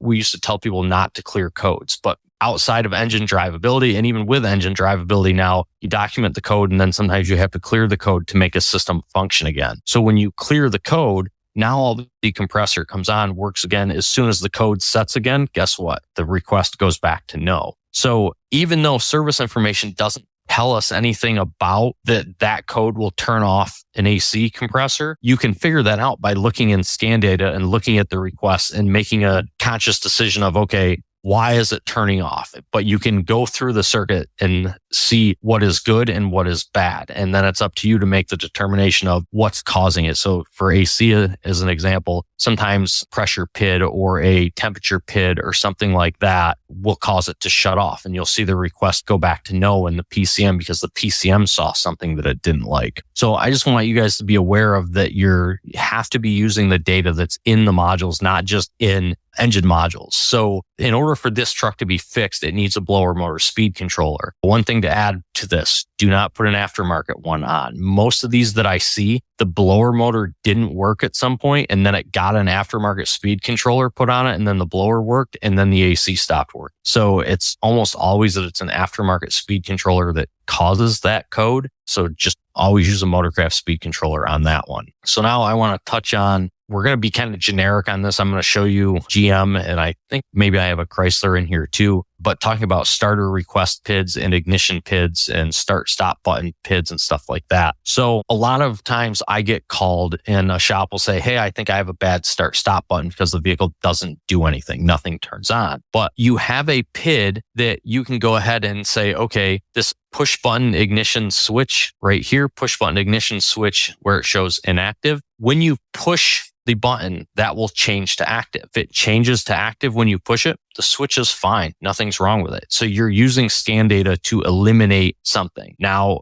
down here, you have accessory relay command and power mode, all of these different PIDs. When you go into push the button and it goes into accessory, you can see it go into accessory. Then you can go down and you see run crank relay command. That shows active. That means the vehicle is cranking over. If run crank relay command never changes to active, but you can see that your start stop button is being pushed, then for some reason, the vehicle is not commanding your run crank relay. And the amount of times I see starters get put in vehicles and then I don't even get underneath it to check it. I simply go in and I push the button or I turn the key and look and see, does it have a run crank relay command? And the run crank relay command never comes on. If it doesn't come on, it's because something's preventing it coming on. So you're going to use scan data PIDs to make a determination of where to go next. Is the button working? Is it seeing accessory position? Then if it doesn't go to crank, why doesn't it go to crank?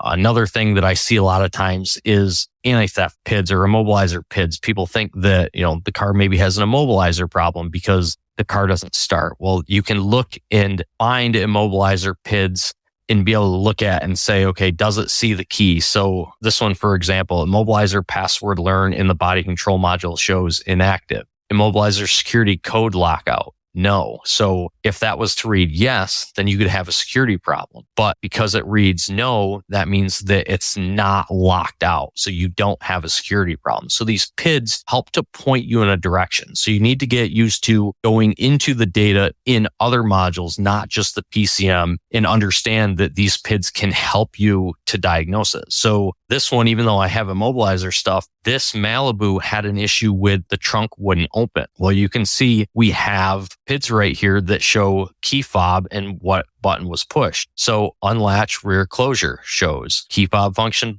or key fob 1 function, unlatch rear closure. So I could push the key fob button and it would show unlatched. They thought it had a bad BCM. Well, the key is working because it's seeing unlatched rear closure, and the BCM is also working because it's changing and saying, I see the change in state. So this actually had a broken wire in the back, but I knew that my problem wasn't at the BCM and I knew the problem wasn't the key because I'm looking at the data in the BCM and saying, okay, I have a direction and the problem's at the back of the car, not at the BCM. So you have to use scan data to go through that.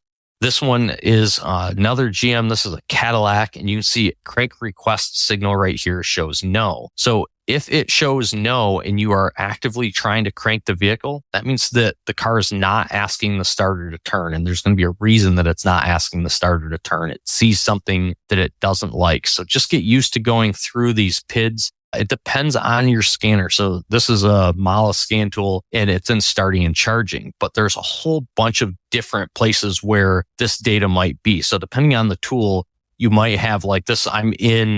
This one is in the PCM, but I'm in starting and charging. There also might be oxygen sensor data and there might be cam sensor data. There's different places that you're going to have to look for these PIDs, but you've got to be aware that you got to start using them to go down and go through it. So this is just another one. This is looking at that same Cadillac. This is the BCM part of it, looking at the run crank relay command and seeing whether it goes active or inactive and being able to go through all of that. So let's see, what else did I put in here? Right rear, this is right. So parasitic draw stuff. So this is a Ford F-150. So the shop had already looked at this and knew that they had some type of draw, but they weren't sure what was going on with it. Well, somebody had pulled the bulb out of the dash for the door, so you weren't seeing that the door was open. But just looking at BCM data PIDs, right rear door shows ajar and the others show closed. The right rear door was closed. The vehicle thinks it's ajar. So obviously the vehicle's not going to go to sleep. I didn't have to do any other testing there. I didn't even do a parasitic draw test on it. I looked at the BCM PIDs first to see what I could find and realized, okay, well, it obviously thinks the door is open. And then I went and opened the rest of the doors and saw that the light didn't come on because somebody had pulled the light out of the dash. So with newer Fords, one of the things that I've run into, some of you may have seen that I had put a Facebook video up. I got my butt kicked on a parasitic draw where the shifter button was stuck down. I think it was in a Ford Fusion that it did it. Most of those switches in Fords now will keep the BCM awake. So you'll trace a parasitic draw back to the BCM and then not be able to figure out what circuit's keeping the BCM alive. The answer is going to be in the BCM data. The cruise control switches, I've seen those get stuck and keep a car alive.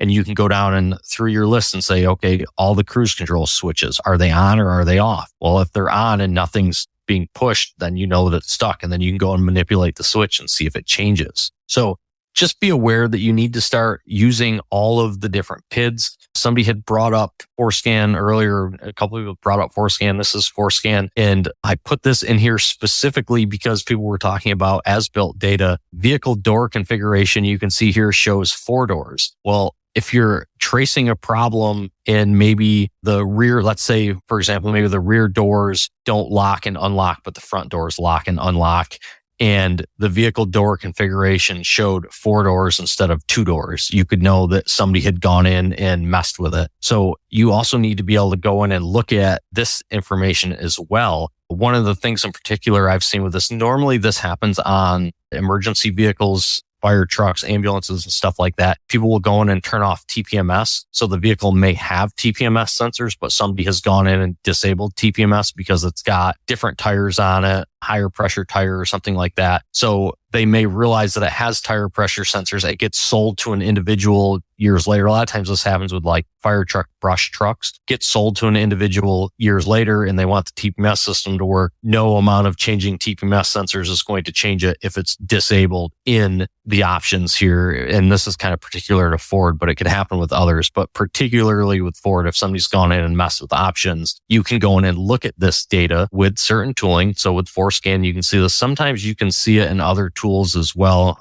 This is body control module configuration is where this is. So you can see right here, tire pressure monitor shows enabled. It would show disabled if somebody had turned it off. So you have to be able to look at all of that as well. I think that was the last one I had. Kind of like one of the repercussions of some of them tools. The tools are awesome, but they're so affordable. They allow so many different people access to do stuff like that and make these crazy problems. Like you're saying, they were in there messing around and shut off TPMS. How many shops would they'd start shotgunning modules at it until they accidentally fixed it? That's exactly it. Yeah. So the long story short of that is be aware that there's data in every single module on the vehicle, and there's a reason that data is there. It's there for you to use.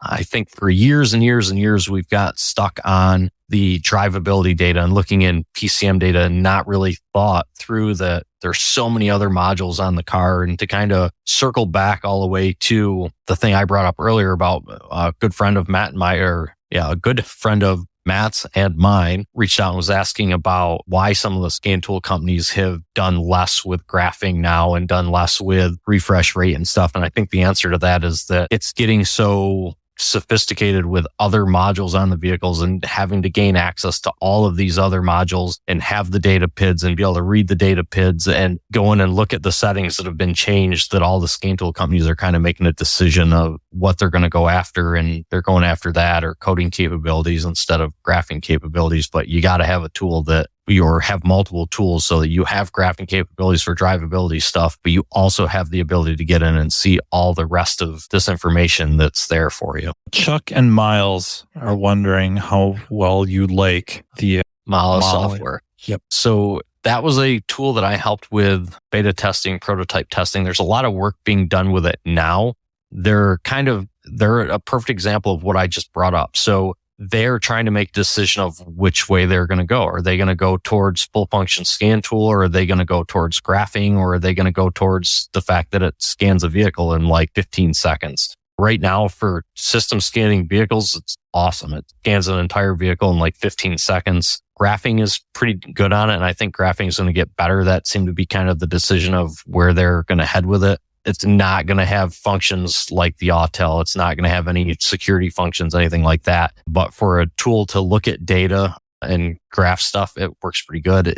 You can make a CSV file from it, so that works good as well. I think it's $250 a year now. It works with any J2534 device. So it's definitely worth it just to have as another tool. It does some neat stuff.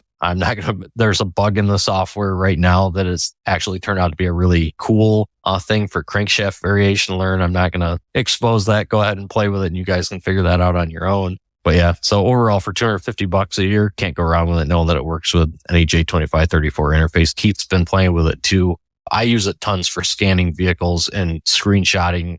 The amount of screenshots, well, all the screenshots you saw in here are because I can scan a vehicle, look at data, screenshot it, and put it into a class. It's much easier for me. And putting it on invoices, as I'm writing an invoice, I don't have to go on to my Autel and take the screenshot from my Autel, try to log into I use Shopware. So logging into my Shopware account on my Autel, find the file in the Autel. Sometimes it's easier with a PC-based tool, and that's why a lot of times I end up using it.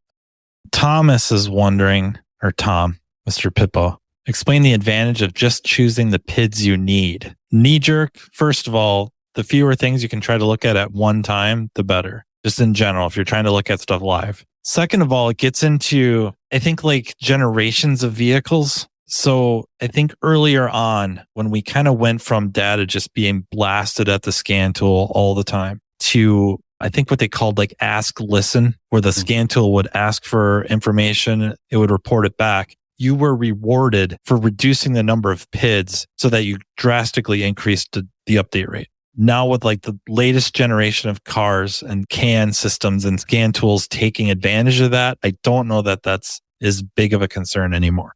It's more or less just overwhelming yourself with information to try to process. And that's where you may want to take advantage of recording or movies, if you will, and then, sitting back in a comfy chair and flipping through the data on a big screen, monitor or television, whatever you got. One of the things I'm going to add to that, since I think he was looking at like asking kind of changing speed of the data refresh rate. And like Matt was saying, it's less of an issue now. If you have a scan tool that you have problems with refresh rate, namely a lot of the like earlier Autels, plug your device into the tool, hardwire it. So if you use Autel and like, for example, Ford cylinder contribution test, with the older Autels, when it was not plugged in, was atrociously slow. If you plugged it in USB, lightning fast, and it made a massive difference. So hardwire the tool. Also, now with the new Autels in specific, and I'm sure other tools too, you have the ability to choose Bluetooth or choose Wi-Fi. And if you choose Wi-Fi, the tool is faster than if you choose Bluetooth. If somebody wants an explanation for that, that's a Keith's question. The super short answer is that Bluetooth is not lossless in what it transmits, and Wi-Fi is a lossless transmission. Super short answer. All the ones and zeros, when you throw them, they stick to the other side with Wi-Fi. With Bluetooth, when you throw it, some of them are slippery and fall away. Well, all right, guys, I think we better start winding this down. Yeah. Arm fell asleep. Tracy looks asleep. He's going to take us out with a song with one of his guitars. Yeah, right? Any riffs? They're fake. What current aftermarket scan tools permit wireless and also hardwired to the VCI? Pretty much anything. Anything. If it's wireless, it does both. Yeah. We'll just have a cable that goes to it. If you have an Autel, I don't really know the reason behind this. I've asked, and I guess I don't really have I've never gotten a definite answer. It comes with a USB cable, and it specifically says only use that USB cable. So if you have a USB cable and it says only use that USB cable, don't use any other one just in case. Other ones don't fit in the hole, and some of them break off inside of it. Putting square sounds like experience speaking there. Yeah. I asked the same question afterwards. Yeah. Well, they say when we got them, they say literally use the VCI 2.0 cable only. Yeah, there's like a sticker that came on it. The red one from the previous generation was a little bit larger. And when you plugged it in, sometimes you went to go pull the cable out, and then the end would stay in it and would pull the cable out. And then you're stuck with the red end stuck inside your tool. So there you go. Yeah, Isaac said the same thing. It's the size of the cable end. Yep. Perfect. The cable itself is all the same, but you've put the old, in contrast to the old cable they had. Perfect. Good answer. But yeah, you can plug in all of them. It just depends on, look at what is at the end of it. Some of them are USB-C now. Some of them are micro USB. Look and see what it is and get yourself a cable, whatever cable you need to. It'll be whatever end is on that to USB on the tool. Or I say most of them are USB at this point. By the time somebody watches us a year from now, they'll all be USB-C or something. Right. Yeah. All right. Well, Robert Kenny's point there that maybe we should start a Facebook page or a DN section where we can list the known scan tool functions of each tool as we use them. Kind of like a waveform library. I'd list the known not functioning is what I would. Oh, that might be even better. What can it do? So save me way more time. The hard part about that is that tomorrow there's going to be an Update. update It's gonna change. and what it does and doesn't do. And So that's how we force the true. updates, though. Yeah. This is true. Just call them out publicly. Yeah. Alrighty. Thank you, everyone, for joining us. I really, really appreciate it. Thank you guys for joining me, especially you, Rich. I know. It's way past my bedtime. I'm old. We know, Grandpa. This has been a blast. Thank you, everyone, for not just joining, but the questions. That was terrific. Yeah, that was awesome. Just over an hour of Q&A. That was unbelievable. I can't thank you guys enough. We're doing it again tomorrow. So All right. Part 2. You've been listening to Matt Fanslow diagnosing the aftermarket A to Z on the Aftermarket Radio Network. Follow Matt on your favorite listening app. He's very interested in what you have to say. Let him know what you'd like him to cover and come on the show. Matt is all for advancing the aftermarket. Find Matt Fanslow on social media and connect or on aftermarketradionetwork.com.